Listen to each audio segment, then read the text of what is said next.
В Москве проходят Дни культуры Туркменистана. Центральным событием мероприятия стал концерт мастеров искусств. На нем выступили заслуженные артисты страны, музыкальные и танцевальные коллективы.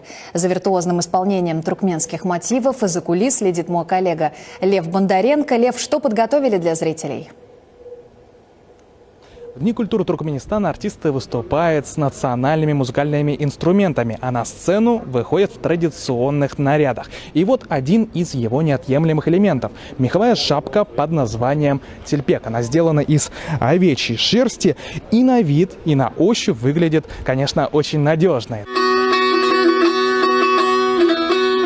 Сахбет Анамурадов – артист в третьем поколении. До этого на сцене выступали его отец и прадед. В руках Сахбеда туркменский дутар. Он сделан из древесины персикового и тутового дерева. По строению дальний родственник гитары. Только струны всего две. Хотя, как заверяет артист, этого вполне достаточно, чтобы добиться нужного звучания.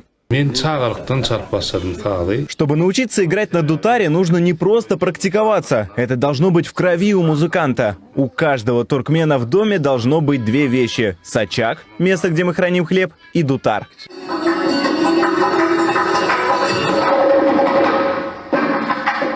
Дутар считается старейшим, но далеко не единственным национальным инструментом у туркменов. Еще есть ударный кожаный бубен дайра, чем-то похожий на скрипку гаджак, и духовой дудук с мягким звучанием.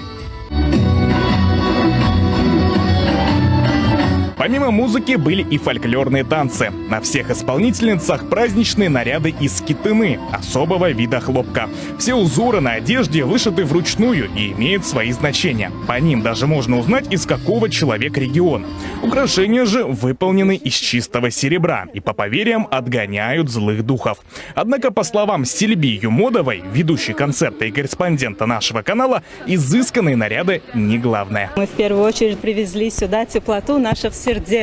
И судя по аплодисментам, которые прозвучали в день открытия Дней культуры в России, мне кажется, Москва приняла нас с любовью. Дни культуры Туркменистана проводятся в России ежегодно, а параллельно, пока в Москве играет на дутаре, в Туркменистане знакомятся с российским наследием. Недавно открыли бюст Федора Михайловича Достоевского в Ашхабаде. В Ашхабаде есть памятники Пушкина.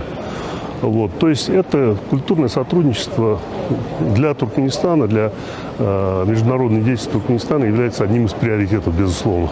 Идея концерта проста. Музыка сближает и приоткрывает двери такой загадочной и самобытной страны. Лев Бондаренко, Глеб Цыплович и Юлия Козлова. Мир 24.